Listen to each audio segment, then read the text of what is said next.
संसद के मानसून सत्र की शुरुआत हंगामे से हुई थी और आज हंगामे के साथ ही समाप्त हो गई। 20 जुलाई से सत्र की शुरुआत हुई थी और 19 बैठकें हुईं, लेकिन कामकाज पर आप निगाह डालें तो 173 घंटे 10 मिनट का समय बर्बाद हुआ।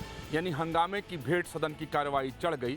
पूरा विपक्ष अड़ा रहा अपनी मांग पर, जिसकी वजह से लगातार हंगामा होता रहा।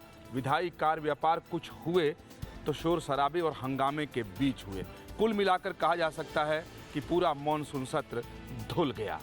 12 विधेयक पास हुए, 19% की उत्पादकता लोकसभा में रही और 39% से थोड़ा ज़्यादा की उत्पादकता राज्यसभा में रही। दोनों ही सदन लगातार हंगामे की वजह से नहीं चला। सदन की शुरुआत ही हंगामे से होती थी और चंद मिनटों के अंदर उसे स्थगित कर दिया जाता था। और इसी दरमियान शिक्षा मंत्री धर्मेंद्र प्रधान का भी इस्तीफा हुआ, छात्रों का आंदोलन भी हुआ। छात्र इतने उग्र हुए कि संसद भवन के पास तक पहुंच गए थे। तो उसका असर सदन की कार्रवाई पर भी दिखा, क्योंकि पहले दिन से लेकर और आज समाप्त होने तक विपक्ष नीट परीक्षा पेपर लीक, छात्रों पर हुए लाठीचार्ज के मुद्दे को उठाता रहा। साथ ही समाजवादी पार्टी और पूरा विपक्ष राम मंदिर के कथित चढ़ावा चोरी के मसले को चढ़ाता रहा और सरकार से इस पे जवाब मांगता रहा। सरकार जब तैयार हो गई पेपर लीक और छात्रों के ऊपर हुए लाठीचार्ज के मसले पर बहस कराने के लिए, खुद अमित शाह गृह मंत्री ने बयान जारी किया, कहा कि वो तैयार हैं, सदन में हर सवाल का जवाब देंगे। बावजूद इसके विपक्ष के लोगों ने अपना हंगामा करना बंद नहीं किया। तो कुल मिलाकर कह सकते हैं कि जो मानसून सत्र था संसद का, वो हंगामे की भेंट चढ़ गया। कई बिल तो 2 से 3 मिनट के अंदर पास हुए। जो 12 बिल पास हुए दिखाई देते हैं, उसमें से अगर लोकसभा में एक बिल को छोड़ दें जो शिक्षा से संबंधित बिल था, तो बाकी सारे बिल हंगामे शोर शराबे के बीच 2 मिनट से 5 मिनट के बीच में ही पास हुए। सहयोगी राकेश रावत के साथ विकास चंद्र, फ्यूज स्टेट, उत्तर प्रदेश, उत्तराखंड। 4 अगस्त 2026 ये वो तारीख थी जब एयर इंडिया का विमान करीब 35,000 फीट की ऊंचाई पर उड़ रहा था। AI-2379 उसमें यात्री 17 से ज्यादा घायल हो जाते हैं। इसके पीछे कई तरह की थ्योरीज अभी चल रही हैं। 300 फीट नीचे आने की आखिर वजह क्या थी, फिर कैसे संभला विमान, क्योंकि लगातार जिस तरह की थ्योरीज अभी सामने आई है उसमें नशे की बात की गई है। ये कहा गया है कि जो मेन पायलट था वो बाकायदा नशा किए हुए था, marijuana ड्रग जो था उसने उसका सेवन किया हुआ था और स्लीप जो कहीं ना कहीं उसको नींद की बीमारी थी, खासतौर पे नींद की दवाएं वो लेता था, नींद नहीं आती थी उसको, और इसी वजह से वो कहीं ना कहीं इस तरह की तमाम चीज़ों के बाद जब प्लेन में बैठा, प्लेन जब उसने उड़ाना शुरू किया, तो उसके बाद से ही उसके हाव भाव से ही लग रहा था कि कहीं वो ठीक नहीं है।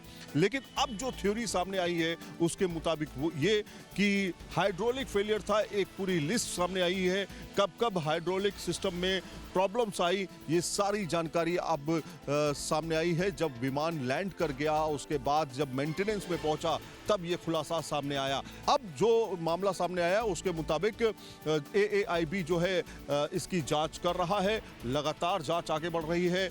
आज ये बात सामने आई कि जो फ्लाइट डाटा रिकॉर्डर है और कॉकपिट वॉइस रिकॉर्डर है, उसको कब्जे में लेकर उसकी बाकायदा छानबीन की जा रही है, जांच की जा रही है। और साथ में केंद्र सरकार ने भी ये कहा है कि इसकी जांच जल्द से जल्द हो, ताकि सच पूरी तरीके से सामने आ सके। फिलहाल जो ड्रग की बात है, जिसमें डोप टेस्ट में पायलट 2 बार फेल हुआ है, वो बात भी है। और अब एक नई थ्योरी जिसमें कहा जा रहा है कि हाइड्रोलिक फेलियर की वजह से ये घटना हुई है और उसके बाद इस तरह की सिचुएशन बनी कि मेन पायलट उसको हैंडल नहीं कर पाया, को पायलट को बीच में आना पड़ा। को पायलट ने एक तरह से करीब 134 से ज्यादा लोगों की जान बचाई। वीडियो जर्नलिस्ट कुलदीप बालियान के साथ सईद आमिर, दिल्ली। नवंबर 2025 लाल किले के बाहर धमाका होता है और इसके पीछे कौन है, इसके ऊपर यूनाइटेड नेशंस की एक रिपोर्ट आई है। यूनाइटेड नेशन सिक्योरिटी काउंसिल की एक रिपोर्ट में खुलासा किया गया है कि इस धमाके के पीछे अल कायदा इन इंडियन सब कॉन्टिनेंट का हाथ हो सकता है और इसके लिए दिसंबर 2025 से लेकर के और जून 2026 के बीच के डाटा को खंगाला गया है। हालांकि पिछली बार संयुक्त राष्ट्र सुरक्षा परिषद की रिपोर्ट में इस आतंकी हमले के पीछे लश्कर-ए-तौयबा और जैश जैसे संगठनों का हाथ बताया गया था, लेकिन अब इसके पीछे जो संगठन है, मास्टरमाइंड है, आइडियोलॉजी है, वो अल कायदा इन इंडियन सब कॉन्टिनेंट के सामने आई है।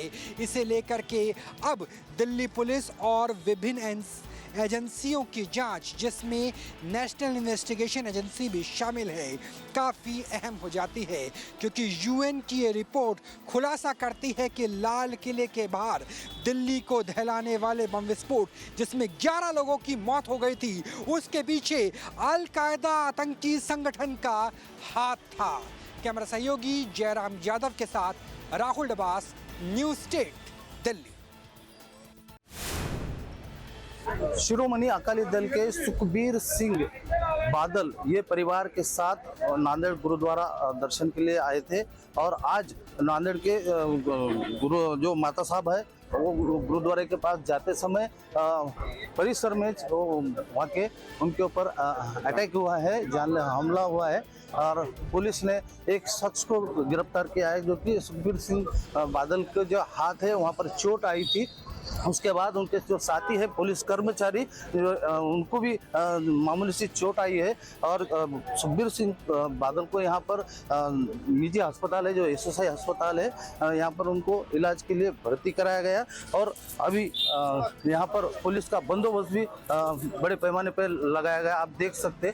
और जिसके चलते अभी नांदेड़ के जिला पुलिस अधीक्षक लीला रोहन और जो पुलिस महानिरीक्षक जो है उप महानिरीक्षक शाहजी उमाप, इन्हों भी यहाँ पर अस्पताल में पहुँचे हैं। पंजाब के ऑनरेबल डिप्टी सीएम नांदेड़ के टूर पे थे, उसमें माता साहेब मुगट का जो गुरुद्वारा है वहाँ से वो आते समय उनके ऊपर अटेम्प्ट किया उनको अटैक करने का, उसमें उनको माइनर इंजरी हुई है। जो स्पेशल प्रोटेक्शन यूनिट का जो पीएसआई है उनको भी इंजरी हुई है। तो अभी दोनों की जो तबीयत है वो स्टेबल है, आउट ऑफ डेंजर है एंड पुलिस ने उनको कस्टडी में लिया है, तो आगे का इन्वेस्टिगेशन पुलिस कर रही है। अभी उनकी जो हालत है स्थिर बताई जा रही है।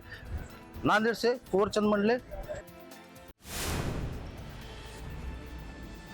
पुलिस ने परसों देर रात भी यहाँ पर धरना स्थल पर जिस तरीके से अपनी दस्तक दी थी, वो उनको यही इनपुट था कि जो छात्रों के बीच में कुछ बाहरी छात्र शामिल हो गए हैं जो लगातार इस पूरे छात्रों के आंदोलन को प्रभावित करने की कोशिश कर रहे हैं और इसी के मद्देनज़र ये एफआईआर दर्ज की गई है। तो इसमें वो चेहरे पहचान में अब तक नहीं आ पा रहे हैं कि कौन कौन हैं और कैसे लोग हैं, लेकिन हाँ, ये जो पुलिस के पास जो अपने इनपुट है उसके हिसाब से इन्होंने ये तमाम एफआईआर दर्ज किए हैं। जी देखिए, बिल्कुल आप सही कह रहे हैं, लेकिन बावजूद इसके दोनों तरफ से ये प्रयास है कि जो संवाद की प्रक्रिया जारी है दोनों के बीच में वो लगातार चलता रहे और इसी को लेकर कल भी जो जेपीएससी जेएसएससी रिफॉर्म मंच के जो छात्र थे जो डेलीगेशन में शामिल थे, वे कल 3 घंटे तक लगातार रांची के जिलाधिकारी और एसएसपी के पास बैठे थे। उनकी लंबी बातचीत हुई थी और ये जो बता रहे हैं उसके मुताबिक ये था कि इन अधिकारियों की तरफ से ये जानने की कोशिश की जा रही थी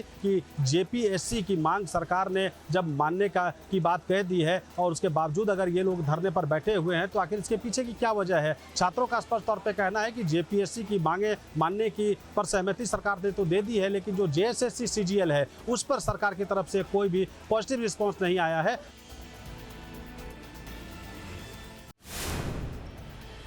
उत्तर प्रदेश के जनपद मुजफ्फरनगर के अंदर विशेष अदालत जो सभी नेताओं के, विधायक और सांसदों के मुकदमे सुनती है, उसमें शासन आदेश के अनुसार जो 2013 में हुए दंगों में बहुत नेताओं के खिलाफ, लगभग 25 नेताओं के खिलाफ मुकदमा दर्ज किया गया था, जिसमें पूर्व मंत्री संजीव बालियान, पूर्व मंत्री सुरेश राणा, विधायक वर्तमान सांसद हरिंदर मलिक सहित 25 ऐसे नेता थे जिनके खिलाफ इसमें मुकदमा दर्ज कराया गया था और 2013 से लगातार ये नेता अपनी पेशी पर अदालत में आ रहे थे। अब सरकार द्वारा दिए गए आदेशों के अनुसार इनके ऊपर से ये दंगे का जो मुकदमा था वो हटा लिया गया है और इन सभी लोगों को बरी कर दिया गया है। इसको लेकर आज सभी में इस बात की खुशी है, क्योंकि उन लोगों का मानना था कि हमें लगातार इस दंगे का आरोपी बनाया गया, लेकिन हमारा इसमें कोई दोष नहीं था। मुजफ्फरनगर से न्यूज स्टेट के लिए अरविंद चौधरी। समाजवादी पार्टी के सीनियर लीडर और पूर्व कैबिनेट मंत्री आजम खान की यूनिवर्सिटी मौलाना मोहम्मद अली जौहर यूनिवर्सिटी के मामले में आज मुरादाबाद की कमिश्नरी कोर्ट में पक्ष और विपक्ष के दोनों वकीलों में बहस हुई। बहस के दौरान अब अगली तारीख 25 अगस्त पड़ गई है। 25 अगस्त को अब इस मामले पर सुनवाई होनी है। आपको बता दें कि रामपुर में स्थित मोहम्मद मौलाना जौहर यूनिवर्सिटी के मामले में रामपुर विकास प्राधिकरण ने 40 भवनों में से तकरीबन 38 भवन बिना नक्शे के बताते हुए नोटिस चस्पा किया था और उसको तोड़ने का आदेश दिया था, जिस पर आजम खान के वकील ने मुरादाबाद की कमिश्नरी कोर्ट में केस डालकर यानी कि अर्जी देकर उस पर स्टे ले लिया था, जिस पर कमिश्नरी ने उस पर सुनवाई करते हुए अगली तारीख 3 अगस्त दी थी। उसके बाद 10 अगस्त और 10 अगस्त के बाद अब उसके बाद 13 अगस्त और 13 अगस्त के बाद अब ये तारीख 25 अगस्त को अब इस मामले में सुनवाई होनी है। रामपुर से मैं सैयद शाहनवाज नकवी, न्यूज स्टेट, उत्तर प्रदेश। उत्तर प्रदेश में बड़े पैमाने पर शत्रु संपत्तियां हैं और अब सरकार इन्हें अपने कब्जे में लेने जा रही है। इन संपत्तियों पर कई ऐसे किराएदार हैं जो महज कुछ रुपए देकर लंबे समय से किराएदार बने हुए हैं या फिर न्यायालय के चक्कर में उनकी किराएदारी का जो अनुबंध है वो खत्म होने के बाद भी वो लगातार काबिज है। लिहाजा सरकार ने यह तय किया है कि शत्रु संपत्तियों पर जो भी किराएदार हैं अब जल्द से जल्द उनसे कब्जा हटाया जाएगा। ऐसे मामले जो कोर्ट में भी हैं उन्हें भी तेजी के साथ चिन्हित करके उसमें ऑर्डर लाकर ऐसी संपत्तियों को मुक्त कराया जाएगा और उसके बाद सरकार इन्हें बेचकर इन्हें नीलाम करके और रेवेन्यू इकट्ठा करेगी। उत्तर प्रदेश की अगर हम बात करें तो बहुत बड़े पैमाने पर यहाँ पर शत्रु संपत्तियां हैं जहाँ पर अवैध रूप से लोग काबिज हैं। लखनऊ से वीडियो जर्नलिस्ट सैफुल हसन के साथ निखिल शर्मा, न्यूज स्टेट उत्तर प्रदेश। हम इस वक्त हैं हल्द्वानी के रामलीला मैदान में, जहां पर 8 अगस्त को राष्ट्रीय अध्यक्ष, कांग्रेस के राष्ट्रीय अध्यक्ष मल्लिकार्जुन खड़गे की रैली थी। मल्लिकार्जुन खड़गे की रैली के बाद यहाँ पर कुछ जो हिंदूवादी संगठन थे उन्होंने शुद्धि यज्ञ किया, जिसको लेकर शुद्धिकरण यज्ञ को लेकर ये जो पूरा मामला है ये देश की संसद तक जा पहुँचा है। और अभी इस वक्त हम मैदान में खड़े हैं और ये मैदान जहां आप देख रहे हैं, यहाँ पर एक विशाल रैली का आयोजन किया गया था और आयोजन के बाद भाजपा और कांग्रेस के बीच जो आरोप प्रत्यारोप का जो दौर है वो जारी है। और अगर बात की जाए, मल्लिकार्जुन खड़गे ने साफ तौर पर आरोप लगाया कि जो यहाँ पर शुद्धिकरण जो यज्ञ किया गया है वो कहीं ना कहीं दलित विरोधी मानसिकता को दर्शाता है और जिसके बाद भाजपा की भी जो प्रतिक्रियाएं हैं वो साफ तौर पर सामने आई है। उनका साफ तौर पर कहना है कि जो शुद्धिकरण में जो लोग शामिल थे वो उनका कोई भाजपा से लेना देना नहीं है, वो कोई हिंदूवादी जो संगठन है वो लोग थे। लेकिन अब देखने वाली बात होगी कि भाजपा और कांग्रेस के बीच जो ये आरोप और प्रत्यारोप का जो दौर है वो कब तक जारी रहेगा।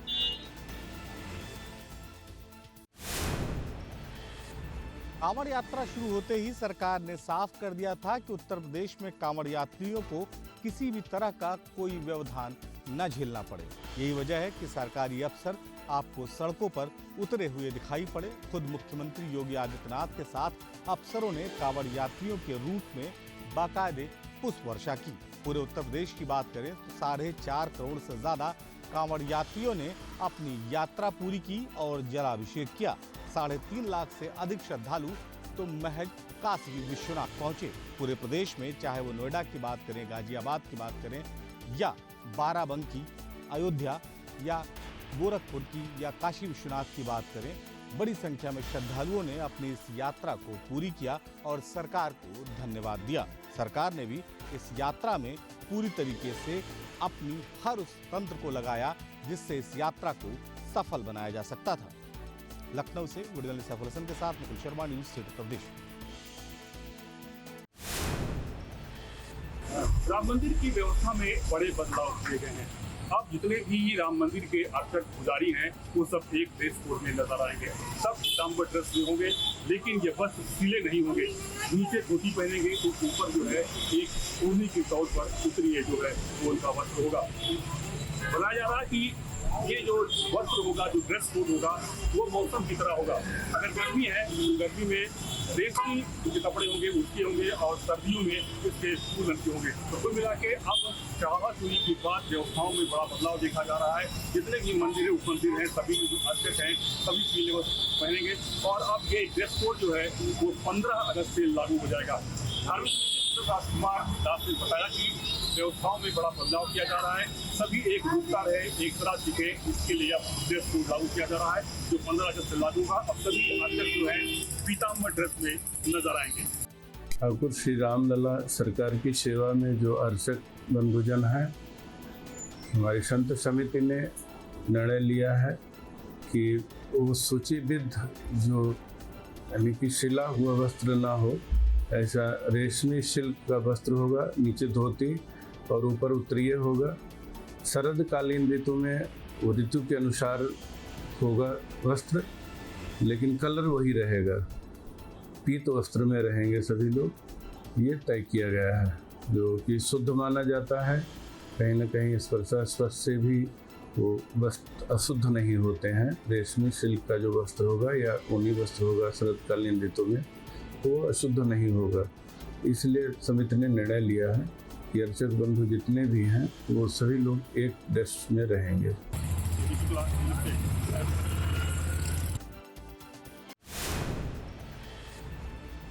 नोएडा प्राधिकरण ने नोएडा के सेक्टर 14, 15, 19 और 31 सेक्टर के जो जनता फ्लैट हैं उनको तोड़ने के लिए नोटिस दिया। सीधे तौर पर उस नोटिस में कहा गया है कि जर्जर स्थिति में है, इनको खाली कर लिया जाए। 2025 में जर्जर स्थिति घोषित की थी और नोटिस चस्पा किए जा रहे हैं। उन्हीं तमाम मकानों की ग्राउंड रिपोर्ट हम आपको दिखा रहे हैं। सेक्टर 31 में मौजूद है। सबसे पहले आप मेरे पीछे देखेंगे, ये नीचे वाला जो मकान है आपको वेल मेंटेन दिखाई देगा, क्योंकि ये इन लोगों के द्वारा खुद खरीदा गया। इसकी जो मेंटेनेंस है सभी लोग अपने तरीके से करते हैं। लेकिन इन फ्लैटों के अंदर कुछ फ्लैट ऐसे भी हैं जो नोएडा अथॉरिटी द्वारा बेचे नहीं गए, वो सरकारी कर्मचारियों को रहने के लिए दिए जाते हैं। ऊपर की तस्वीर हम आपको दिखाते हैं कि ऊपर किस तरीके के हालात हैं।